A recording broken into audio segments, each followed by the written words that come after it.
Welcome to the Research Desk. If you observe the American political landscape through the lens of modern media, you are almost immediately presented with a very specific, deeply ingrained narrative of, well, terminal chaos. The conventional wisdom across every network, every newspaper, and certainly every digital platform is that the United States is tearing itself apart. Right. We're constantly told that we're witnessing this fire hose of conflict, right? An era of unprecedented disorder where these two massive tribes are just screaming past each other into the void. Exactly. It's presented as this state of maximum entropy, a society that has just completely lost all form and structure. But what if our fundamental diagnostic framework is entirely backward? What if I told you that polarization is actually the exact opposite of chaos? What if mathematically and structurally, polarization actually measures as compression? I mean, that is a massive claim to make. I know, but I am arguing here that American polarization is a highly ordered, perfectly bimodal distribution that is collapsing to its minimum entropy.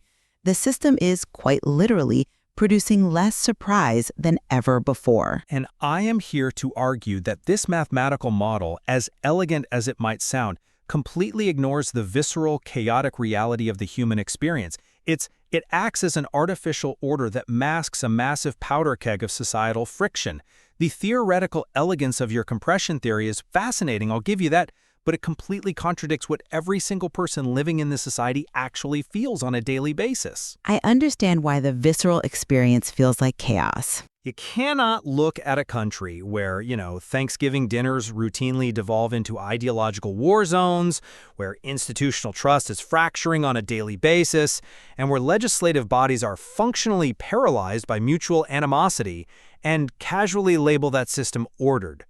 I fully acknowledge the data showing that people are sorting themselves into two distinct camps, but I deeply, fundamentally question the utility of calling this low entropy. The mathematical framing creates this dangerous illusion of stability, while the experiential reality is one of maximum, exhausting conflict. I hear that, I do.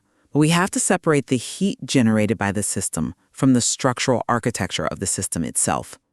To really understand why polarization is actually compression, we need to look at how Claude Shannon defined entropy in information theory back in 1948.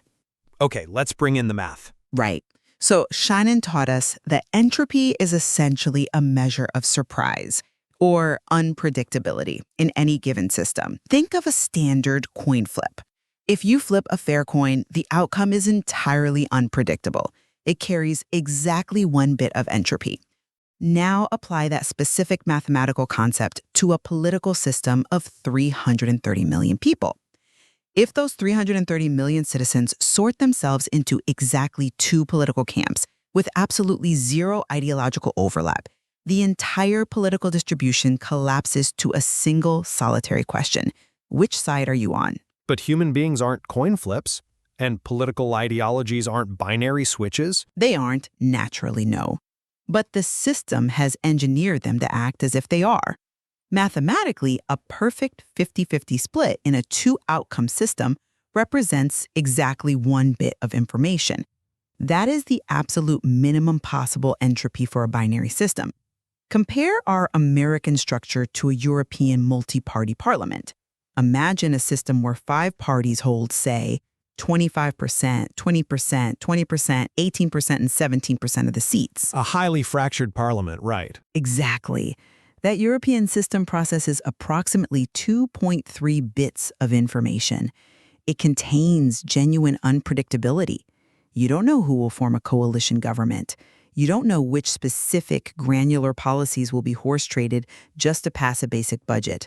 Compromises must be negotiated across multiple overlapping axes of interest. That system has chaos. It has high entropy. America, by contrast, has extreme compression. We have taken all political information, all nuance, and all geographic and ideological diversity, and we've compressed it into a single, highly predictable binary signal. The system is fundamentally starved of surprise. Okay, but look at the physical cost of that so-called efficiency. If we have perfectly reduced the American voter down to a single bit of information, why does talking to your neighbor feel like standing in front of a jet engine? You are describing a theoretical efficiency that generates unbearable, destructive heat in actual practice. Because the heat is the byproduct of the compression. It feels like maximum disorder to the populace because the binary choice is totalizing. It forces individuals to suppress their natural complexities to fit into this one-bit mold you're talking about. Look, if I have a nuanced view on environmental regulation but a highly conservative view on fiscal policy, the system point-blank refuses to process my complexity. It forces me to choose a monolithic package. That friction, the space between natural human complexity and your mathematical compression, is exactly what is tearing the country apart. I'm not denying the friction. I'm saying the heat you are describing is the exact engineered byproduct of artificial compression. Let's look at the historical data regarding the United States Senate to illustrate exactly how this compression was achieved through the complete and total death of the crossover vote. You're talking about the DW nominate scores. Yes. We use DW nominate scoring, which rigorously maps the ideological voting records of legislators over time. In the 1970 U.S. Senate, the ideological entropy was demonstrably measurably higher. There were 25 senators whose voting records actually overlapped ideologically with members of the opposing party. You had liberal Republicans representing the Northeast, like Nelson Rockefeller and Jacob Javits. And on the other side, you had a massive block of deeply conservative Southern Democrats. Which meant the party label wasn't a perfect predictor of legislative behavior. Precisely. If you observe the given senator's vote on a specific piece of legislation in 1970, say, environmental protection or union rights, you could not definitively predict their party affiliation based on that vote alone. The system possessed internal diversity. It could process complex, overlapping coalitions. Now fast forward to 2024, the number of ideologically overlapping senators according to that exact same DW nominate scoring is literally zero. Zero. Zero. There is perfect, flawless partisan sorting. I look at this data with genuine incredulity. I mean, how is it structurally possible that a massive, heterogeneous continental republic of 330 million incredibly diverse citizens produces an elite legislative body with zero ideological overlap? The system produces exactly one bit of information per senator, Republican or Democrat. From a purely systemic perspective, I have to argue this makes democracy incredibly legible. The information cost of voting has dropped to near zero. A voter only needs to know one single piece of information, the party label, to predict every single policy position a candidate will take on everything from marginal tax rates to complex foreign policy. Sorry, but I just don't buy the efficiency argument here. Legibility and functionality aren't the same thing at all. You are comparing this to efficient markets or engineered systems, but human societies do not operate like silicon wafers. If you look at Singapore, you see a system that is genuinely low entropy and genuinely functional. Singapore is a perfect example of what I'm talking about. Let me finish the thought, though. The People's Action Party has governed Singapore continuously since 1959. Their political entropy is near zero, but what is the result? Extraordinary policy efficiency, rapid economic development, world-class infrastructure, and minimal corruption. Singapore operates like a massive clean room for Taiwan's semiconductor manufacturing company. Yes, I want to pull on that clean room analogy, actually, because it perfectly illustrates the hidden mechanics of compression. A TSMC fabrication plant is a zero-entropy physical environment. A single speck of dust, a single unpredictable variable, can ruin an entire multi-million-dollar silicon wafer. The environment is aggressively filtered, it's pressurized, and it's controlled to absolutely eliminate surprise. Singapore operates exactly the same way politically. The government essentially removes all political dust. By managing variables before they enter the system. Right. They aggressively manage speech, they heavily regulate the press, and they tightly control housing distribution through the HDB to prevent ethnic enclaves. They actively filter out the unpredictable variables so the economic machinery can run flawlessly. But that is exactly why the analogy completely breaks down when you apply to the United States. Singapore is a brilliant, functioning monoculture because it is fundamentally predicated on highly competent, consensus-driven governance. Their lack of entropy serves a collective national economic purpose. The American bimodal system doesn't work through competence or consensus. It works through mutually assured political destruction. I would argue that's just a different type of structural equilibrium. But the two American parties aren't efficiently governing a clean room. They are efficiently blocking one another from governing at all. The lack of overlap you just highlighted in the Senate doesn't produce streamlined legislation. It produces total gridlock. The system only requires one bit of information, because the only question being asked is, will you block the other side? That isn't order. That is paralysis disguised as order. The paralysis is a feature of the bimodal compression, not a bug. Singapore is the ultimate expression of phase one compression in a macro-political life cycle, a magnificent monoculture that works flawlessly until the one thing it depends upon fails. It lacks a structural mechanism for processing dissent. But let's sit with the tension between our two perspectives for a moment. How can the mathematics of minimum entropy that I'm presenting and your lived, visceral experience of maximum friction both be true simultaneously? That is the core paradox we have to resolve. And the resolution to this paradox is that the American system has segregated its entropy. It possesses an artificial, rigidly enforced unanimity within each camp, coupled with total fundamental opposition between the two camps. And that dynamic is precisely what masquerades as disorder. The system maintains an illusion of surprise, right? This daily theater of cable news outrage to keep the electorate engaged and clicking. But the fundamental architecture beneath all that noise is entirely static. True political chaos, true high entropy would look like the Weimar Republic in the 1920s, or a modern fractured parliamentary system like Israel or Italy, where governments routinely collapse every 8 months. In those scenarios, every day produces a new coalition, a sudden policy pivot, a genuine surprise. That is real political entropy. Instead, America has low entropy wearing the mask of disorder. The system-level entropy is at an absolute minimum, 1 bit, but the friction points along the exact boundaries separating the two modes are razor sharp. Let's examine how that boundary friction actually operates in practice. Because the system has collapsed into a bimodal distribution, the physical distance between the two peaks is enormous, but the internal variance within each peak is virtually zero. This means that politically, deviation is punished much more severely than opposition. Exactly. The internal unanimity is what makes the external conflict so vicious. When you have an enforced zero internal entropy environment, any deviation from the party line isn't viewed as a mere disagreement. It is treated as absolute heresy. If a Republican votes for a Democratic climate bill or a Democrat votes for a Republican border bill, they aren't just crossing the aisle. They are threatening the structural integrity of the compressed mode itself. They're injecting entropy where it isn't allowed. Right. And the primary system enforces this brutally. You will be primaried, you will be defunded, and you will be replaced by someone who conforms perfectly to the one-bit model. This dynamic forces everyone to direct all of their aggressive, chaotic energies entirely outward at the opposing monolith. You aren't allowed to fight your own tribe, so the boundary layer between the two tribes becomes a constant, exhausting zone of kinetic conflict. Which brings us to the precarious nature of this structural state. The system is producing exactly the amount of friction required to maintain the compression. If we accept the premise that American politics is currently existing in phase one of a macro-historical life cycle, meaning it is highly compressed, stable looking from a high altitude, but deeply brittle and fragile on the ground, we have to ask, what happens next? What are the mechanics of a compressed ideological monoculture shattering?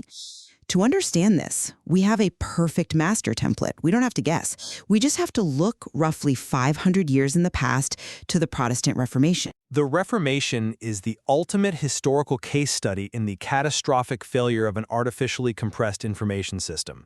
It shows us exactly what happens when the math of low entropy violently collides with human reality. Let's lay out the architecture of phase one of the Reformation. For roughly 1,000 years, from the fall of the Western Roman Empire until 1516, Western Christendom operated as a near-zero entropy ideological system. The Catholic Church held an absolute monopoly on Christian doctrine, on daily spiritual practice, and on the very concept of salvation in Western Europe. It was a staggering, almost unbelievable achievement in systemic compression. You had one universal church, one centralized papal authority, one uniform catechism, one specific set of 7 sacraments, and, crucially, one universally mandated language of worship, Latin. Religious entropy was pushed as close to absolute zero as any massive human ideological system has ever practically achieved. But we have to be brutally honest about how that low entropy state was achieved and maintained. It was not a natural, harmonious equilibrium. People didn't just organically agree for a millennium.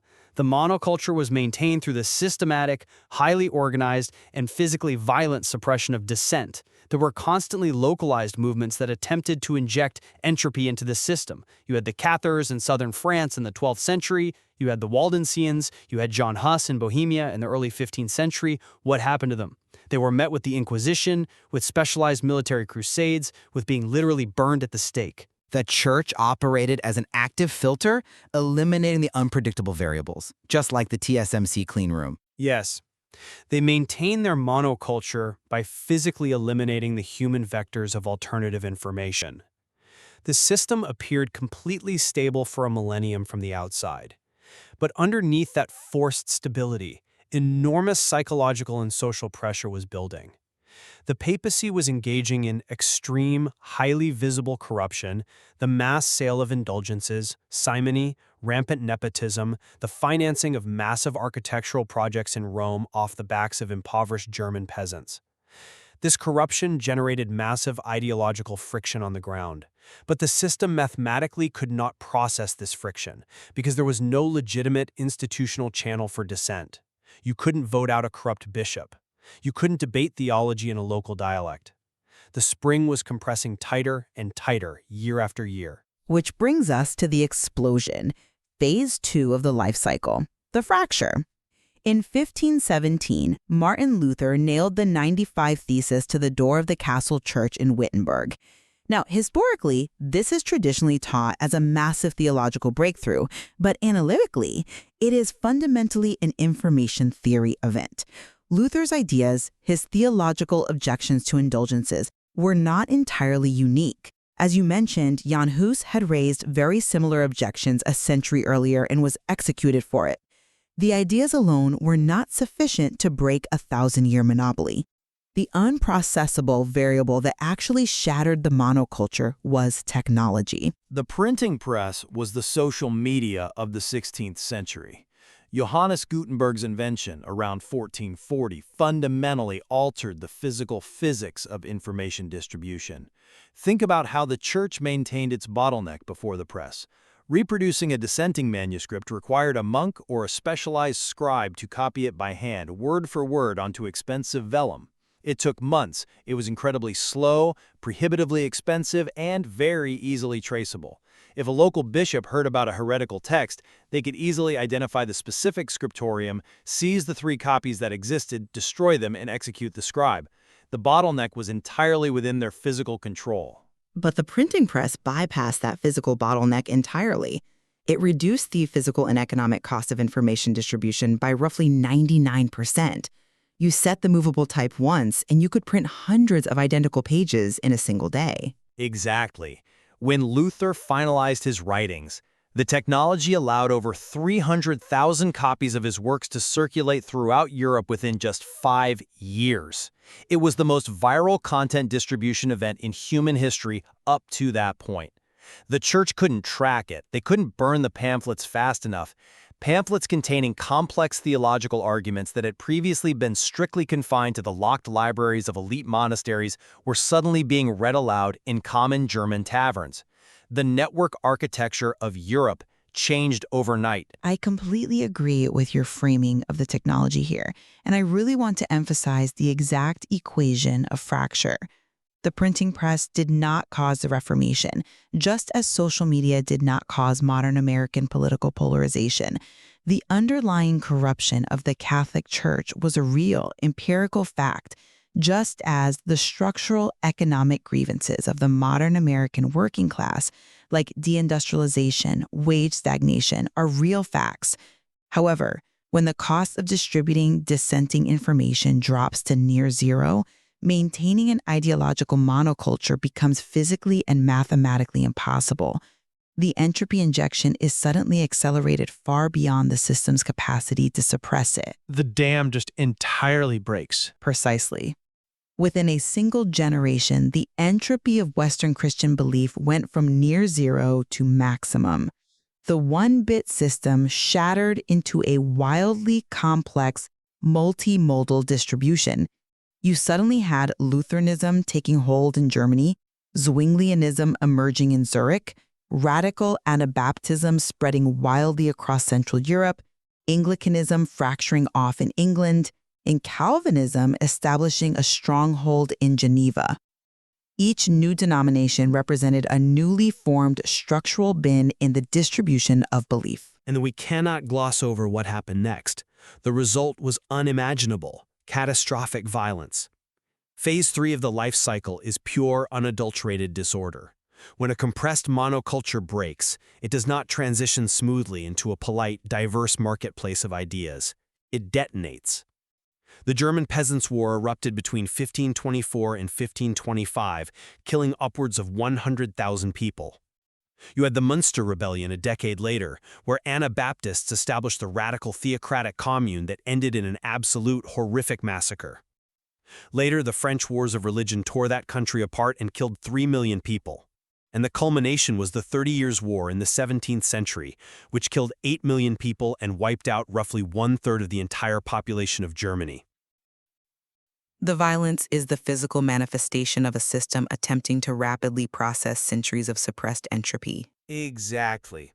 This is what happens when an ideological system that has forcibly removed all of its shock absorbers is suddenly forced to process a massive influx of unpredictability.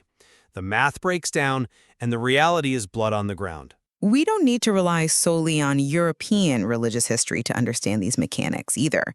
We have a direct American political precedent for exactly what happens when a compressed, bimodal system encounters a variable that it mathematically cannot process. I am speaking of the sudden collapse of the Whig Party in 1854. If we examine the political landscape of 1850, the Whig Party appeared to be a perfectly stable, highly functioning half of a low-entropy bimodal system. They literally held the presidency under Millard Fillmore. They had prominent historical national figures like Henry Clay and Daniel Webster. They had a clear, actionable economic platform centered on modernization, infrastructure, and protectionist tariffs. They had a vast national infrastructure.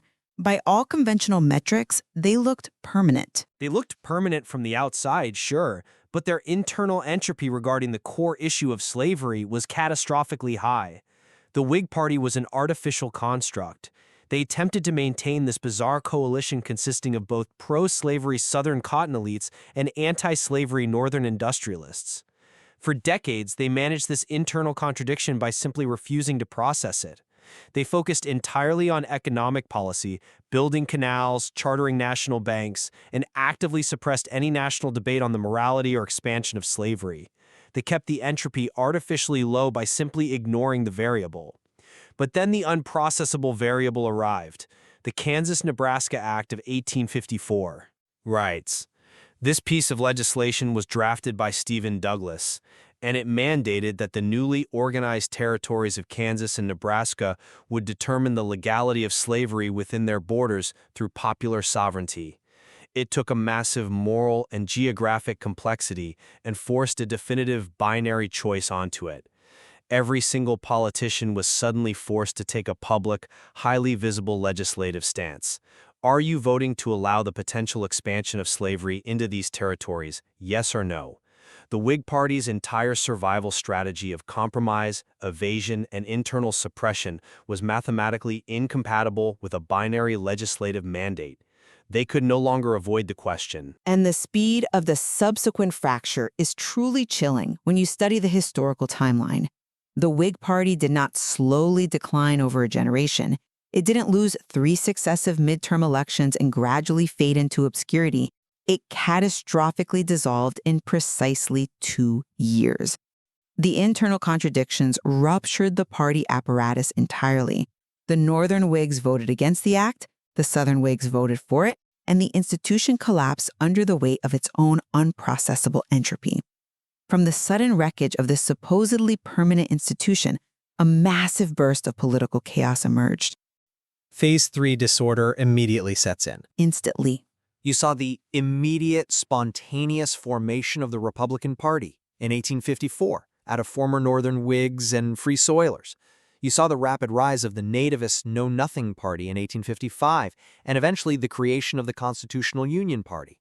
The American political system transitioned instantly from Phase 1 compression into Phase 3 disorder. This culminated in the chaotic four-way presidential election of 1860, where Abraham Lincoln won the presidency without securing a single Southern electoral vote. And that maximum entropy state, that four-way geographic and ideological fracture, led directly and inevitably into Phase 4, violent recompression. Within 6 years of the Whig Party's collapse, the nation was engulfed in the Civil War. The war itself acted as the ultimate, brutal entropy reduction mechanism. It was the physical force required to eliminate all alternatives to the strict two-party bimodal system that eventually emerged from the ashes of Reconstruction. This is the crucial takeaway from the American precedent. Phase 1 compression does not slowly leak pressure. It does not gently transition into a multi-party parliamentary democracy. It catastrophically breaks under the weight of an unprocessable variable. I completely agree with the mechanics of the historical fracture. However, I am not convinced by the idea that we are simply waiting for another Kansas-Nebraska Act to break our current system organically.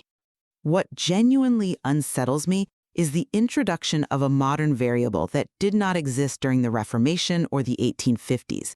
We have fundamentally altered the physics of ideological compression through the algorithmic wildcard. Historically, compression required active, highly visible, and resource-intensive suppression. The Catholic Church required the brutal physical machinery of the Inquisition.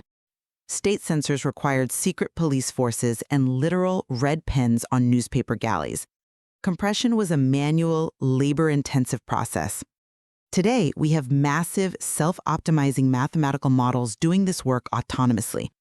Recommendation algorithms do not actively suppress dissent by making it illegal. They actively compress political entropy by making dissent completely invisible. The shift from active suppression to passive invisibility is profound, and I think it is the core driver of our current crisis. Think about how the Inquisition operated. When the Catholic Church burned a heretic at the stake in the town square, the suppression was a highly visible public event. It communicated the strict rules of the monoculture, certainly, but it also inadvertently signaled to the entire town that dissent actually existed. It proved that someone, somewhere, disagreed. When a recommendation algorithm on TikTok, YouTube, or X curates your personalized feed, it doesn't execute the dissenting viewpoint. It simply starves it of algorithmic oxygen. The model maps the hyperdimensional vector space of your psychological vulnerabilities, your viewing history, your dwell time, and your preferences. Then, it feeds you exactly the content that confirms your existing worldview to maximize engagement. It builds an invisible boundary layer. Exactly. You scroll through 100 posts on your phone, and every single one perfectly reinforces your political priors. 0 challenging posts appear in your feed. The algorithm has constructed a personalized, hermetically sealed ideological monoculture. You aren't even aware that the suppression is happening because the absence of contrary information feels completely organic. You just assume everyone agrees with you because everyone you see agrees with you. And look at the unprecedented clock speed of this monoculture formation. The Catholic Church required 1,000 years of sustained institutional effort, violent theological debate, and brute physical force to build its near-zero entropy system across Western Europe. A modern recommendation algorithm constructs a bespoke, high-fidelity ideological monoculture for an individual user in 48 hours of scrolling. The compression is unimaginably faster, it is infinitely deeper, and it is perfectly customized to the specific psychological profile of the individual user. We have a macro system that is compressed into 2 monolithic camps, Republican and Democrat, but at the micro level, each individual citizen is residing in their own perfectly frictionless, zero entropy digital universe. Which is exactly why the algorithmic wildcard is so dangerous. It builds artificial fragility at a scale we have literally never witnessed in human history. When a human being has been neurologically conditioned to exist entirely within a zero-entropy information environment, they lose the cognitive ability to process contradictory information. The friction of disagreement feels like a physical attack. We actually have a perfect recent example of what happens when this artificial algorithmic compression violently encounters physical reality. The January 6th Capitol riot must be viewed analytically as a microphase 2 fracture. Explain the mechanics of that fracture in this context. You had a massive demographic of citizens who had been algorithmically compressed into a singular, zero-entropy narrative over the course of several months. The narrative was simple, absolute, and totalizing. The 2020 election was stolen. Within their specific digital ecosystems, across certain alternative platforms, Facebook groups, and algorithmically curated feeds, this narrative was not a theory to be debated. It was an uncontested, universally affirmed reality. There was zero internal entropy within that information bubble. No debate was allowed. No contrary legal findings were surfaced by the algorithms. The belief was totally compressed. Then that highly compressed, algorithmically perfect digital belief system collided with an incompatible physical reality, the constitutional certification of the electoral votes occurring in the physical space of the United States Capitol. The algorithm could not filter out the physical actions of the joint session of Congress. The physical world injected maximum entropy into a zero-entropy digital model. Exactly. And the resulting collision produced a violent Phase 2 event. The individuals could not process the contradiction between their digital monoculture and physical reality, so they attempted to physically alter reality to match the monoculture. But what is truly remarkable and absolutely terrifying is the speed of the fracture. The transition from a compressed, internally stable belief system to physical kinetic violence took a matter of hours. It didn't take the months or years we saw in historical precedents like the Whig collapse or the early Reformation. The algorithmic wildcard takes the historical timeline of systemic fracture and makes it virtually instantaneous. If we are indeed at the terminal end of Phase 1, heavily compressed by both historical geographic sorting and massive algorithmic curation, and we are facing an inevitable Phase 2 fracture, we have to ask how this life cycle eventually resolves. A system cannot remain in Phase 3 disorder indefinitely. The kinetic violence, the economic disruption, and the social friction consume far too many resources. The system will eventually seek a new equilibrium. We have to look at how high-entropy ideological conflicts have historically resolved without resulting in the total annihilation of the state. History points to a very specific model of resolution, and we find it at the exact end of the Reformation life cycle. Let's examine the Peace of Westphalia in 1648. This treaty marked the definitive beginning of Phase 4. After 93 years of maximum religious entropy across Europe, after the staggering devastation of the 30 Years' War, the European powers finally realized that total victory was mathematically and militarily impossible. The bimodal conflict could not be won outright by either peak. Correct. The Catholic Church could not exterminate Protestantism despite pouring all the wealth of the Spanish Empire into the effort, and the various Protestant factions could not replace the Church or unify the continent under a new banner. The population was permanently fractured, so the solution they engineered was not a utopian return to universal agreement. It wasn't a sudden burst of ecumenical tolerance. It was managed recompression via aggressive territorial partitioning. They established the fundamental legal principle of cuius regio ius religio, which translates roughly to whose realm, his religion. The local prince determined the religion of his specific territory. If the prince was Catholic, the territory was Catholic. If the prince was Lutheran, the territory was Lutheran. Exactly. They took the massive, unmanageable, system-wide ideological entropy and systematically partitioned it into smaller, manageable, homogeneous geographic containers. They built borders around the beliefs. The modern political connection is staring us right in the face. The contemporary equivalent of Westphalian partitioning is radical federalism. We are already seeing the systemic architecture of the United States adjusting to manage unprocessable entropy through devolution. Analytically, The Supreme Court's Dobbs decision in 2022 is the modern piece of Westphalia in action. That is a fascinating parallel. Walk me through the mechanics of that. The issue of reproductive rights had generated massive, unresolvable entropy at the federal level for 50 years. It was an absolute moral binary upon which the bimodal system could not achieve a stable national consensus. Half the country viewed abortion as fundamental health care. The other half viewed it as murder. You cannot compromise on that underlying premise. So what did the Supreme Court do? It didn't solve the moral or legal entropy surrounding reproductive rights. It simply partitioned it. The court devolved the issue back to the individual state legislatures, effectively declaring cuius regio, ius religio for reproductive law. If your state legislature is conservative, abortion is banned. If your state legislature is liberal, abortion is protected. The system bypassed the unprocessable national variable by hyper-compressing it into state-level containers. And we are seeing this exact same partitioning happen across multiple vectors. We are seeing it with transgender healthcare, with environmental regulations, with gun control, and with educational curricula. States are aggressively building ideological borders. Which raises the ultimate strategic question. Can the United States, as an integrated global superpower, survive a comprehensive geographic partitioning of its social and economic realities? Can you maintain a unified, globally dominant geopolitical entity when the internal architecture is fractured into 50 distinct legal, moral, and economic reality zones?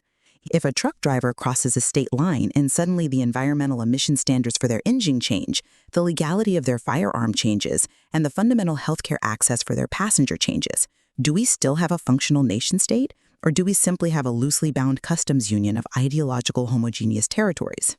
Historically speaking, partitioning is the only way high-entropy ideological conflicts resolve short of total state collapse. When a population holds mutually exclusive, absolute moral visions of the future, visions that have been rigidly compressed and algorithmically hardened, federalism is the only physical pressure valve available. The alternative to managed recompression through state-level partitioning is the Whig Party scenario: violent systemic rupture at the national level. If we cannot partition the entropy effectively, the compression will break the entire federal structure. This leads us to the chilling synthesis of our analysis today. The conventional wisdom peddled by the media is fundamentally wrong. American polarization is not chaos. It is the extreme, brittle compression that historically, mathematically, and inevitably immediately precedes a massive structural fracture. The American political system is not failing because it is too chaotic. It is failing because it has become artificially flawless in its division. It has entirely eradicated the very entropy, the overlap, and the internal friction required to absorb societal shocks and adapt to new information. We have built a machine that only accepts one bit of input in a world defined by infinite complexity. And as we move forward, we must constantly reflect on the accelerated clock speed of history. The Reformation life cycle took 131 bloody years, from Luther nailing his theses to the door in 1517 to the signing of the Peace of Westphalia in 1648. With algorithmic acceleration, instantaneous global communication networks, and the zero-cost distribution of highly targeted information, our timeline will be radically compressed. The transition from our current state of artificial stability to maximum disorder won't take a century. It could happen in a fraction of that time. I completely agree. We are not here to declare a winner between the mathematical model of compression and the visceral reality of human experience, because they are ultimately describing the exact same terrifying phenomenon from different angles. The math guarantees the friction. It is up to you, the listener, to ponder whether the coming fracture will ultimately destroy the American system, or if a Phase 2 event will finally allow the Republic to process the immense social and economic entropy it has been artificially suppressing for decades. Keep a close watch on third-party polling signals, primary election crossover data, and the structural impacts of emerging algorithmic regulation. Those precise metrics will reveal the exact moment the compression finally breaks. This is the Research Desk officially signing off.